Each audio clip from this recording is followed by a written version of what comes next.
போற்றுதற்கும் வணக்கத்திற்கும் உரிய நம்முடைய கேப்டன் விஜயகாந்த் அவர்களினுடைய நினைவை போற்றுகிற நாள் இன்று. எந்த பின்புலமும் இல்லாது திரையுலகிற்கு வந்து நீண்ட நாட்கள் போராடி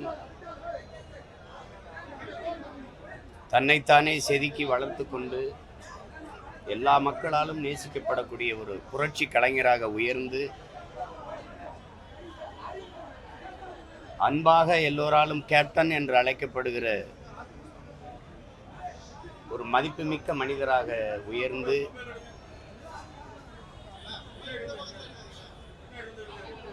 எளிய பின்புலத்திலிருந்து வந்ததனாலேயே எளிய மக்கள், உழைக்கும் மக்கள்,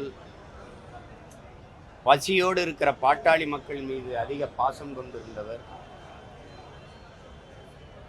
தன்னுடைய வருவாயில் ஒரு பகுதியை படிக்க வசதியில்லாத மாணவ பிள்ளைகளுக்காக செலவழித்தவர். பிரச்சனை என்று வருகிற போது அவர்கள் கொடுக்கிற மனுக்களை வாங்கி கொண்டு அவர்களுக்கு இயன்றவரை உதவியவர். என் போன்றவர்கள் அருகில் இருந்தே அதை நாங்கள் பார்த்தவர்கள். தான் கஷ்டப்பட்டு வந்தது போல கஷ்டப்படுகிற நடிகர்களுக்கெல்லாம் தன்னுடைய படங்களில் வாய்ப்பு கொடுத்து வளர்த்து அழகு பார்த்தவர். வாய்ப்பு தேடுகிற வாய்ப்பற்ற புதிய இயக்குநர்களுக்கு வாய்ப்பு கொடுத்து வளர்த்து விட்டவர். குறிப்பாக திரைப்பட கல்லூரியில் படித்த மாணவர்களை திரையுலகில் கொண்டு வந்து அடையாளப்படுத்தி மிகப்பெரிய ஆளுமைகளாக வளர்த்து விட்டவர். அண்ணன் ஆபாபானான், அரவிந்தராஜ், அருண் பாண்டியன், ராம்கி போன்றவர்கள் எல்லாம் இன்னைக்கு மிகப்பெரிய அடையாளமாக இருக்கிறார்கள் என்றால் அது யாராலும் மறக்கவோ மறுக்கவோ முடியாது. அது கேப்டன் அவர்களால் தான்.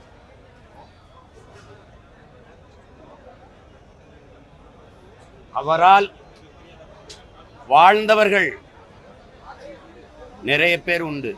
ஆனால் அவரால் வீழ்ந்தவர்கள், தாழ்ந்தவர்கள், அழிந்தவர்கள் என்று ஒருவர் கூட இருக்க முடியாது.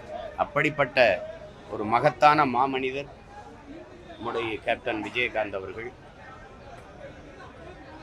எல்லோரோடும் சமமாக அன்பாக பழகக்கூடியவர். படப்பிடிப்பு தலங்களிலும் சரி, பொது இடங்களிலும் சரி, யாரை சந்தித்தாலும் சம உணர்வோடு சம அன்போடு சந்திப்பார்.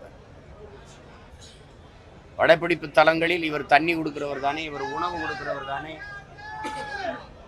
இவர் சாதாரண தொழிலாளி தானே என்ற பாகுபாடு இல்லாது எல்லோருக்கும் சமமான மதிப்பும் அன்பும் காட்டக்கூடிய ஒரு மகத்தான மனிதர் நம்முடைய கேப்டன் விஜயகாந்த் அவர்கள். இந்த மண்ணுக்கும் மக்களுக்கும் ஏதாவது நல்லது செய்ய வேண்டும் என்கிற பேராவலில் தேசிய முற்போக்கு திராவிடர் கழகம் என்ற ஒரு அரசியல் அமைப்பை தொடங்கி, அதுவும் ஆளுமைகளாக இருந்த ஐயா கருணாநிதி அவர்கள், அம்மா ஜெயலலிதா அவர்கள் இருக்கிற போதே எதிர்த்து இருவரும் இருக்கும் போதே அரசியல் கட்சி தொடங்கியது. அவருக்கு பிறகு நாங்கள் வந்தோம். நாங்கள் மட்டும்தான் அந்த இரண்டு பெரிய ஆளுமைகள் இருக்கும்போது அரசியல் கட்சி தொடங்கி வந்தவர்கள். அதில் முதல் தேர்தலிலேயே 8 விழுக்காடு தொட்டு அங்கீகாரத்தை பெற்று முதல் தேர்தலிலேயே நின்ற இடத்தில் வென்று சட்டசபைக்குள் சென்று சாதித்தவர். பிறகு அடுத்த தேர்தலில் வென்று எதிர்க்கட்சி தலைவராக இருந்து திறம்பட செயலாற்றிய பெருந்தகை நம்முடைய கேப்டன் அவர்கள். அவரை பற்றி பேசிக்கொண்டே இருக்கலாம். அவ்வளவு இனிமையான நல் நினைவுகள் அவரோடு பழகிய எல்லோருக்கும் இருக்கும். அப்படி ஒரு மகத்தான மனிதரை நாம் இழந்திருப்பது என்பது மிகவும் துயரமானது. இன்னும் ஒரு 10 ஆண்டுகள் அவர் இருந்திருப்பாரே ஆனால் தமிழகத்தில் ஒரு மிகப்பெரிய மாற்று அரசியல் ஆற்றலாக அவர் வளர்ந்திருப்பார், உருவாகி இருப்பார். அதை தமிழ்நாடும் தமிழ்நாட்டு மக்களும் இழந்து விட்டார்கள் என்றுதான் நாம் சொல்ல வேண்டும். அவர் உடலால் நம்மோடு இல்லையே ஒழிய உணர்வால் நம்மோடு என்றென்றும் அவர் இந்த மண்ணுக்கும் மக்களுக்கும் செய்த நற்செயல்களால் வாழ்ந்து கொண்டிருப்பார் என்பதில் துளி மாற்றமும் இல்லை. அப்படிப்பட்ட மகத்தான மனிதர் நம்முடைய கேப்டன் அவர்களுக்கு என்னுடைய புகழ் வணக்கத்தை செலுத்துகிறேன். அவரை இழந்து நிற்கிற அவருடைய குடும்பத்தார், அவர் மீது பேரன்பு கொண்டு நேசித்து நிற்கிற அவருடைய கட்சி தோழர்கள் அனைவருக்கும் என்னுடைய ஆறுதல். அவர்களுக்கெல்லாம் என்னுடைய அன்பை பகிர்ந்து கொள்கிறேன். நன்றி, வணக்கம். மௌன ஊர்வலத்துக்கு வந்து அனுமதி கேட்டிருந்தாங்க தேமுதிக தரப்புல. ஆனா மௌன ஊர்வலத்துக்கு கடைசி நேரத்தில் நேற்று மாலை வந்து அனுமதி மறுக்கப்பட்டிருக்கு. காலையில பேச்சுவார்த்தை நடத்தும் போது கூட அனுமதி மறுக்கப்பட்டிருக்கு. இந்த செயலை எப்படி பார்க்குறாங்க? நடையை மீறி அவங்க நடையை மீறி வந்து மாவட்டத்தில் தடுக்கிறாங்க. இது அவசியமற்றதே. ஏன்னா நீங்க ஒரு நினைவை போற்றுகிற ஊர்வலம் என்பது ஆர்ப்பாட்டம் இல்லாமல் அமைதியாக தான் வரும். ஒரு ஆரவாரம் இருக்காது, கட்டி சத்தம் போட மாட்டாங்க. அப்படி இருக்கும்போது அதை அனுமதிச்சிருக்கணும்.